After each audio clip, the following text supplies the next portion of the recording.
Hello everyone. So let's start the another interaction from political science on working of constitution. I think this is the very first lesson from political science. Uh, the way to view or to look on the political science is different from history because this require the factual information at the same time your own perception. Okay, so this is a little bit different from the all this interaction that we have taken that I took on history. So now the very first one, choose the correct alternative and rewrite the complete statement. The essence of democracy is dash. So the answer is the decentralization of power. Keep one thing in in your mind that the answer must be written along with the statement. You just can't write the answer like question number 1, option B, decentralization of power. You are expected to write the essence of democracy is decentralization of power in that way. Otherwise, in board exam, your half mark can reduce for that. Another one, right to information has made the government more dash. The given options are convenient, efficient, transparent, and vigilant. So this particular law, it has made the government at different level more transparent because the people have the right that they can know about the functioning of the government. So they need to be transparent. Okay. Now, second question, complete the following concept chart. Features of good governance. So here the around 1, 2, 6, 1, 2, 3, 4, 5, 6 points are there. You are expected to go for any 4, but these 6 points are mentioned in a book. What do we expect from a good governance? A good governance should be accountable or responsible. Okay. Another one, a good governance should be what? Effective and efficient one. Responsive government. Transparency in working of the government. Just and all inclusive development. People's participation in the governing and decision making process means more people should involve in the government's decision making process. Okay, they should be consented. So in any democratic government where there are the provisions through which the people are being consented, that government is always count as the good one. Now again, a right based approach. Explain the concept, or the same question can be asked in write short notes on. So right based approach, in the decades after independence, progress was made towards more and more democratization of India. Means when we got independence in 1947 and in 1951, we became republic and declare ourselves the federal institution. Okay, that method be accepted, or you can say adopted. And after that, the first important task was in front of us, to make all the institution a democratic one. It means that they should function according to the very spirit of the democracy. So this was the very first task, to let the people aware what democratic governments are and how they function. No doubt it takes the time. So in a few decades, this was the prime duty about the awareness of the democratization or the democratic government. However, in this process, citizens were considered as the beneficiaries. After that, after 1990, or you can say after 2000, when the people became more aware, so automatically the governments functioning at the different level, they changed their objective. So in the last few decades, development is considered the right of the citizens. After the year 2000, the whole approach toward the democratic reform has been changed, because after 2000, the people became more aware. There is the great role played by the social media and the means of communication. Okay, information was widely available. There was the increased rate of literature. So a lot of things were there, and that's why the government, they need to change themselves according to time.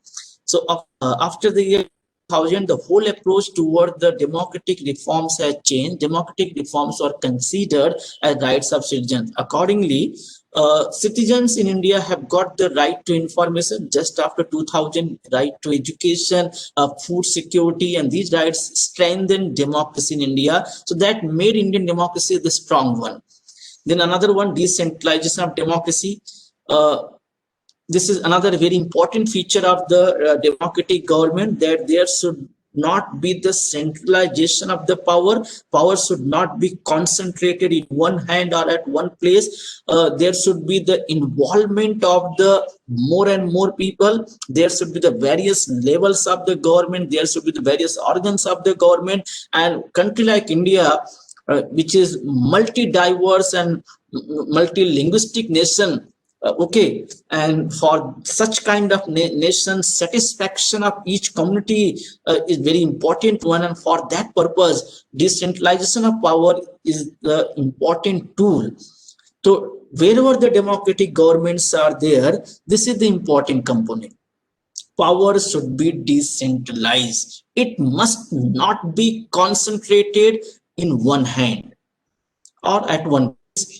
Decentralization controls the misuse of power and also creates opportunity for political participation for common people. So if the more institutions or more organs or more levels of government will be there, there will be the scope for the participation of people from the different level and in large number as well. And as you know that because of this decentralization of power or introducing the third tier of government, India has the largest number of representative, and which is much more than the population of the most of European nations. Can you believe it? Okay. So the directive principle of state policy include the provisions for democratic decentralization. So that DPSP, in short, it is called a directive principle of state policy that includes about the democratic decentralization. And since it was the part of the directive principle of the state policy, and that by for a long period it was not taken in a serious manner, but later on such important provision is regarding empowering the local self-governing, make genuine democratic governance a reality. So after because of this one, decentralization of power, we introduced the third tier of government, which is known as the local self-government. One such important attempt is 73rd and 74, and this local self-government in India is actually constitutionalized or created after the amendment of 73rd and 74, which gave a constitutional status to local self-governing institution. It means that before this amendment, 73rd and 74th amendment, it was actually took place in 1992. So before that, there were the arrangement of the local self-government bodies, but they were not working in effective manner because they don't have the constitutional status. Okay, and they were totally dependent on the mercy of the state government, and because of that, it was not functioning in a way it should function. So self-governing institution and also increase their powers. Okay, so this is the important question. Explain with the reason whether the following statements are true or false. So first of all, from paper point of view, you need to copy down the given statement, means given question. So the given statement, Indian democracy is considered the largest democracy in the world. You are expected to write that statement. Okay. And then after that very first point, you are expected to write in this manner: the above statement is true, or the same statement can be written, the given statement is true or false. So whatever, if it is true, then true. If it is false, then false. So this is the very first beginning should be like that. Suppose if you are writing like that, the above statement is true and there is no statement. So that can create a kind of ill will. Okay, number one, you are not just write true or only false. This is a totally wrong one. In that manner, the above statement is true or the given statement is like that. Then you are expected to give the points which supports your answer, why it is true or why it is false. Okay, and again it should be in 2 to 3 point because it's a 2-mark question and each point will carry half mark. So reduction like that, why the Indian democracy is considered the largest one. The point number 1, because reduction of the voting age from 21 to 18. You know that in 1989 by the 61st amendment, the voting age was reduced from 21 to 18, and that gave the opportunity that automatically increased the too many people, they came in list of the voters. Okay, so 21 to, first of all, it gave opportunity of political participation to the young generation in India. As I told you, such provisions have made India the largest democracy in the world. Because of that, largest number of people they increased. Okay, and you know that right now, in modern age, in this time, in this era, India has the largest number of voters around the world, more than 80 crores voters who are enrolled. 80 crore, it's even not the population of the most of the country except China. Okay, so reduction of the voting age from 21 to 18 give opportunity of political participation to the young generation in India. Such provisions have made India largest democracy. So this is the answer of the world. India has the largest number of voters because of this change, because of this reduction of age, voting age from 21 to 18. Voters compared to any other democratic nation. This change is not only quantitative but also qualitative. No doubt, quantitative because number increase, qualitative in this way because after this other political parties they came out. Okay, and we have more choices to vote as new political parties are emerging with the active support of young voters. So there was the qualitative change also occur after this. Constitution is living document. This is again, you are expected to write down the statement. Then the first point should be very common. The given statement is true or the given statement is false or the above statement. Then the second point, the constitution is dynamic, ever moving. It is a living document. The constitution had to change according to changing condition and the parliament had the power to make those changes. So this is the important feature of our constitution. I do say about the Indian constitution, it is not very stiff and at the same time it is not very flexible.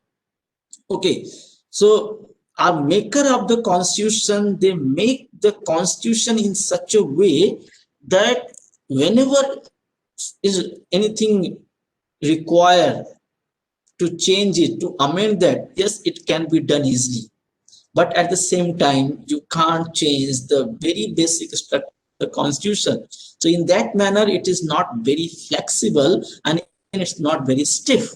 Okay, the constitution had to change according to changing condition and the parliament has, and only the parliament of India is empowered to bring those changes. And this power of the parliament to bring the changes in the constitution even accepted by the judiciary. Next point is like that, the judiciary has accepted this power of the parliament to make changes in the constitution, but at the same time specified the limitation on the power, and this limitation is nothing but the not to bring the changes in the basic structure. The judiciary has taken a stand that the parliament, while amending the constitution, cannot alter the basic structure of the constitution. Now, another one, what are the effects of reducing voting age from 21? As we discussed earlier, similar answer are there. Reduction of the voting age from 21 to 18, which gives opportunity of political participation to the young generation in India. Such provisions have made India the largest democracy in the world. India has the largest number of voters compared to any other democratic nation. These are the changes that occurred after the reduction of the age. This change is not only quantitative as we talked earlier, but also qualitative as new political parties are emerging with the active support of young generation. These parties represent various expectations of peoples and compete in the political sphere. So these changes occurred after the reduction of age from 21 to 18. And the last answer, write a short notes on policy of reservation of seats. So why the seats were reserved. This is a very a kind of very burning issue, a burning question that that is that was in past and even today as well. So why this provision is made, we need not to go in that way. We just understand what exactly it is, that's all. So policy of reservation of seat is meant for those sections of society which have been deprived of the opportunity for education and employment for a long period of time.